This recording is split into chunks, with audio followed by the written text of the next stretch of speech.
Vous avez déjà essayé de trouver un appart ces temps-ci? Franchement, c'est devenu un vrai parcours du combattant. Que vous soyez étudiant, jeune actif ou même une famille avec enfants, la quête du logement en 2026 ressemble plus à une épreuve de koh Lanta qu'à une simple formalité. On se croirait dans un jeu télévisé où le but est de décrocher le Graal.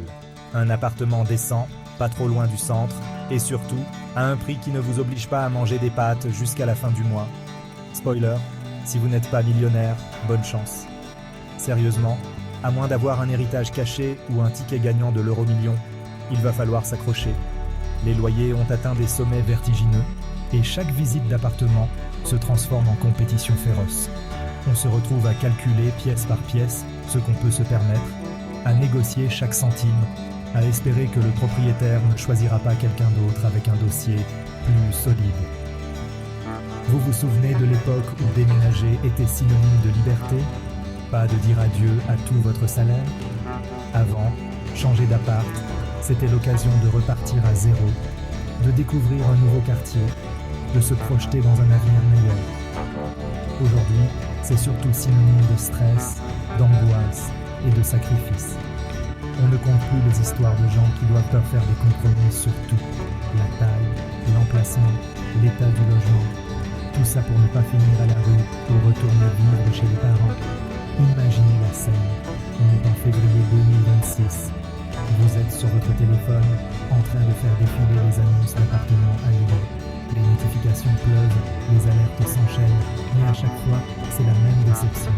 Soit le prix est délirant, soit l'appartement est déjà pris, soit il faut fournir un dossier digne d'un ministre.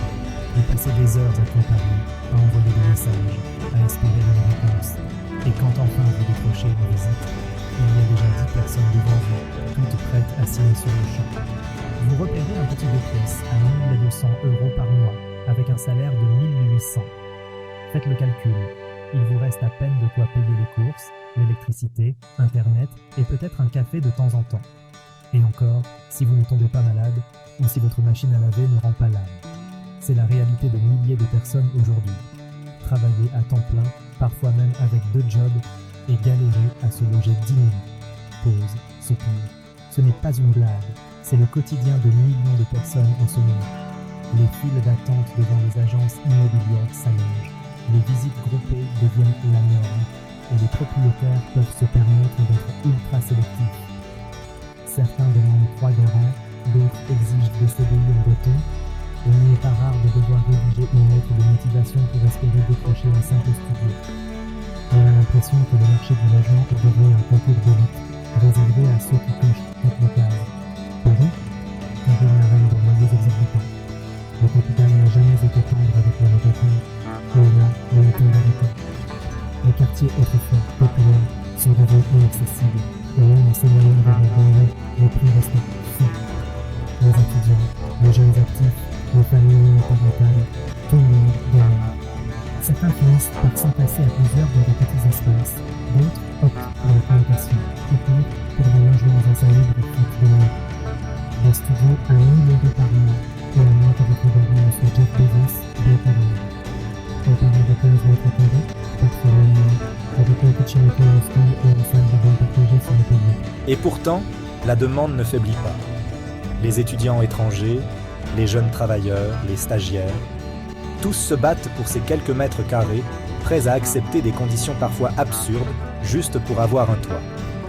Lyon, Bordeaux, Nice, même Tokyo. Ces villes, autrefois alternatives à Paris pour leur qualité de vie et leur loyer plus doux, sont désormais prises d'assaut.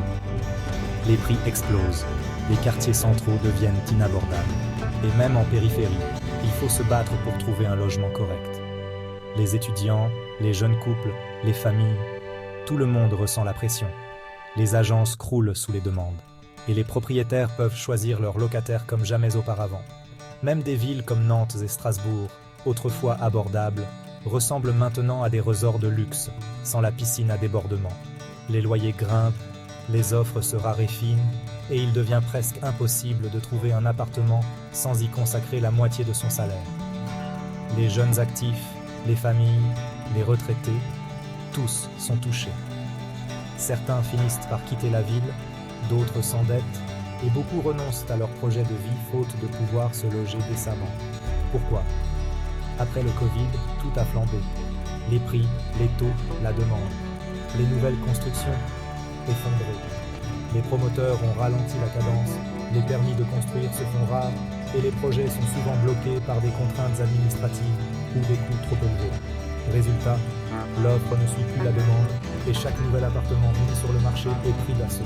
Les investisseurs, eux, profitent de la situation, mais pour les locataires, c'est la double peine. Loyers en hausse, choix en baisse. Donc, moins d'appartements, plus de gens qui se battent pour les avoir. C'est la loi de l'offre et de la demande, mais poussée à l'extrême.